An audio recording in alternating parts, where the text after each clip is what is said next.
Hey guys, welcome back to World of Warships. Today we get to talk about the Black Friday event here in 2024. This being the best opportunity to spend money on the game, in my opinion. If you're interested at all in spending money on World of Warships, it's either the Black Friday event or at New Year's, there's a year of premium for 50% off. Those two times are going to be the best value for your money, in my opinion. And considering Black Friday is coming up, we got a lot to talk about. New ships coming, rare ships coming back, as well as very, very nice discounts on all of them. So when it comes to this year's Black Friday 2024, they've added Brisbane as well as Azuma, Alabama, and Munchen at Tier 7 for Black Friday. These all come with special Black Friday camos. It's actually a distinct ship. So here I'm playing the normal Brisbane, but it'll show up as Brisbane B. It's the same ship, but different camo and separate stats, I guess, are really the only major differences. And of course, the main reason that Black Friday is so good is not these special ships, it's the discount you get on the premium ships. So Tier 8 and below, you get 30% off. Tier 9 and above, you're going to get 15% off. So a Tier 8 battleship is going to be around 12,000 doubloons typically. And on the Black Friday event, they're around 9,000 doubloons, sometimes even a little bit less than that.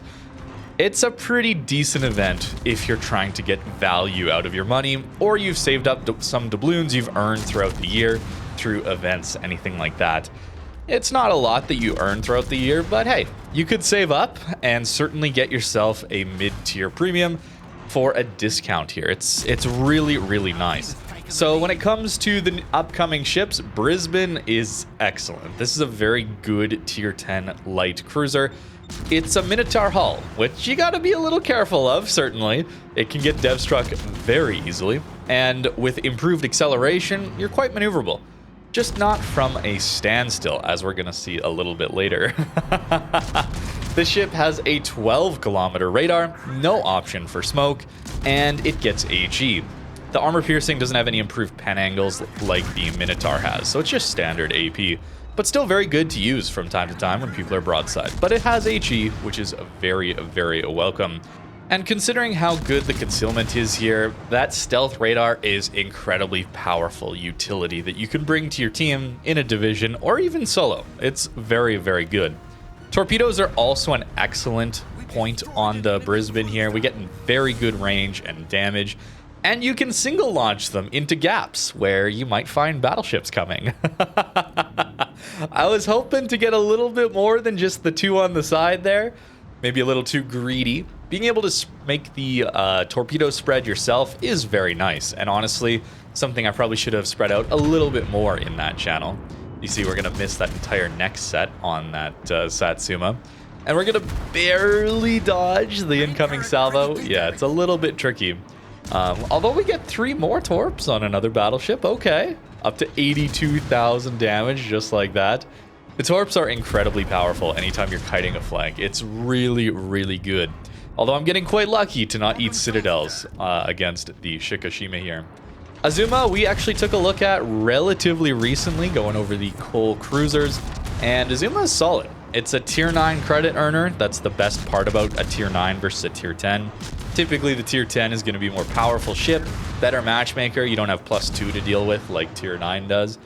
But of course, you don't have that built-in credit multiplier that's going to massively boost the number of credits you get. Tier 10s are classified as special ships, where they get bonuses like premium ships, where you can move commanders around, as well as have reduced repair costs at the end of battle, which do save you credits.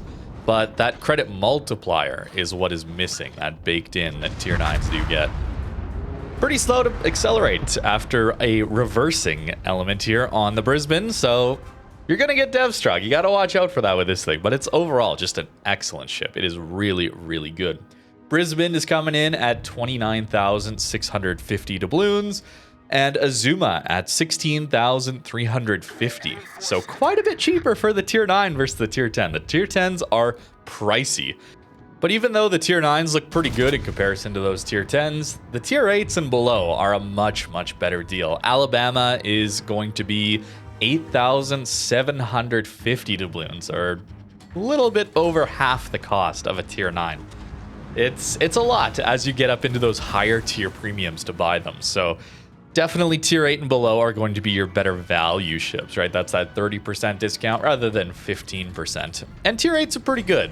Alabama, maybe not as much. I wouldn't necessarily recommend this one. It is a worse North Carolina in a lot of ways to me. It has worse accuracy. It doesn't have the improved Sigma that North Carolina gets, 2.05 on NC, where Alabama is 1.9, I believe. So a little bit worse accuracy.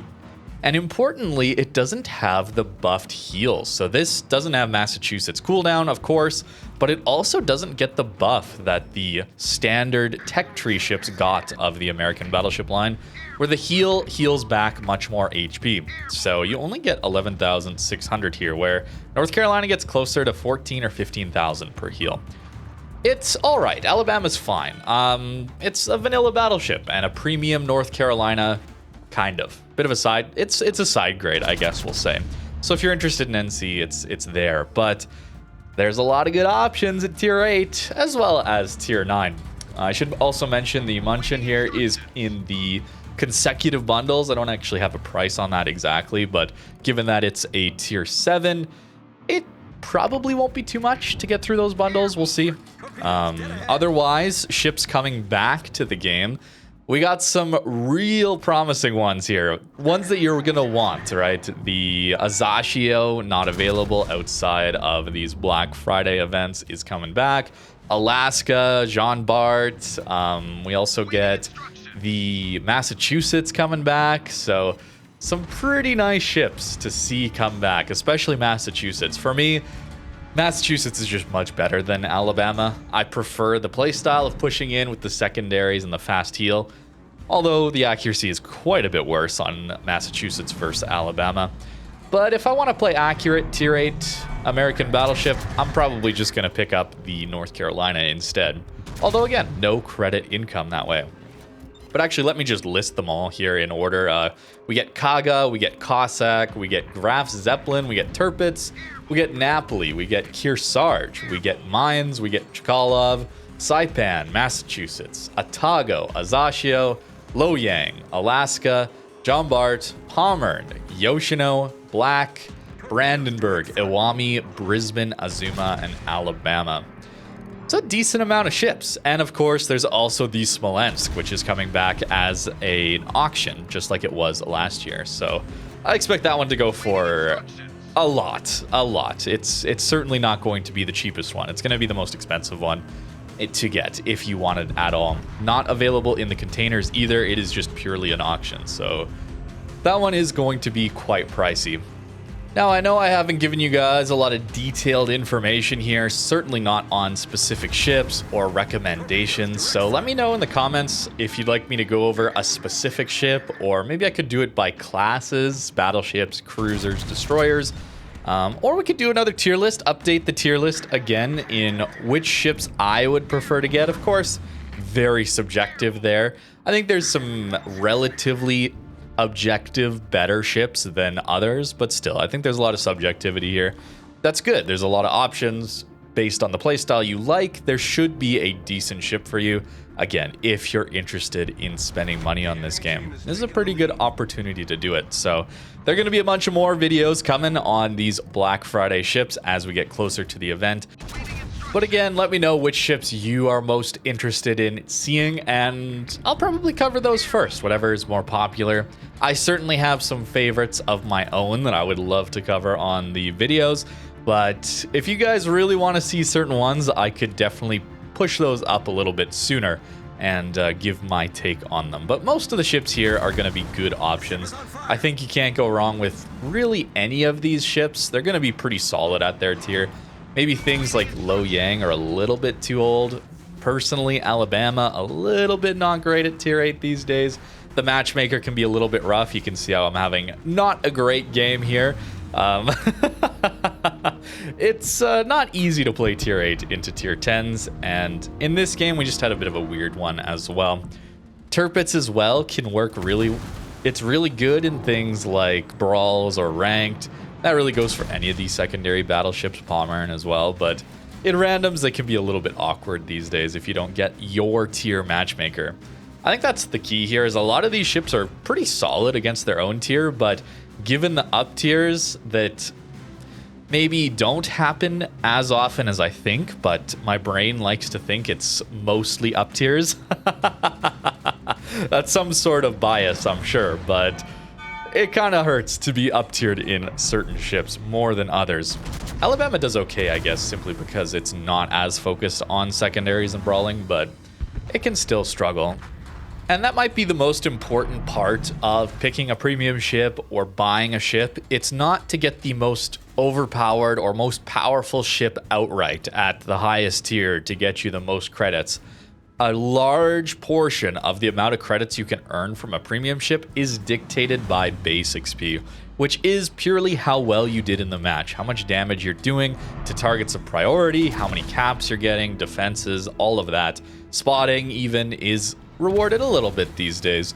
So it's more important to get a ship that you personally can do well in than to get the outright most powerful ship if you're not particularly good or comfortable in that class. You're not going to get nearly as many credits as you would in a ship where you're going to perform better. At least that's generally been my experience. It's a better game is going to net you more credits than a stronger ship in a worse game, I guess, is the best way to put it. The other element is, if you're grinding credits, you probably want a ship you enjoy.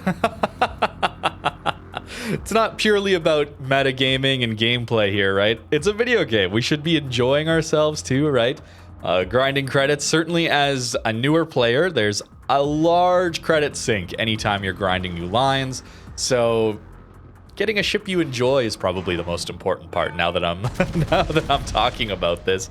So a ship you enjoy that you can do well in is always going to be the best credit earner, because it's not going to feel like work. It's going to be fun, and you're going to get good credits when you're having those good games. Napoli pushing in on us here. Yeah, we are not long for this world. We're not even going to take citadels here. It's just Alabama is going to die rather quickly here. It is against tier 10s, to be fair, and there's some decent crossfires, I think, from Alsace or Richelieu as well. But those faster heal cooldowns sure would be nice, although I'm being a little bit greedy with my build, I'll be honest. No fire prevention, not a good idea. Running things like Furious Heavy AP, also way too greedy and going to get me killed here. So it's not just the ship's fault. I'm being far, far too greedy here, but we use the damage control, and what do you think happens the instant our immunity time runs out? I mean, Napoli does have decent caliber guns for fire chance, so, you know. Here's the first salvo. Yep, that's gonna be the fire. And the double right away. Yep, so we're gonna go down. Not the best game, certainly. Alabama can perform a lot better than this. Maybe not, maybe I should have tried to play a little bit more, but didn't have the time necessarily today to get this video out for you guys. So I gotta do Alabama justice. I'll definitely do some videos on this one where I play it a little bit better than this, and hopefully we get some good games to show off its strengths, because it is still a strong tier 8 battleship. But that's going to do it for today's video. Again, let me know what Black Friday ships you're most interested in, and look forward to those upcoming dedicated videos on these ships, because there's a lot of cool ones coming back for Black Friday. I'm always very excited about this event, as it's such a good time to spend money on this game, if you're interested in spending money. But thank you very much for watching, and have a great rest of your day.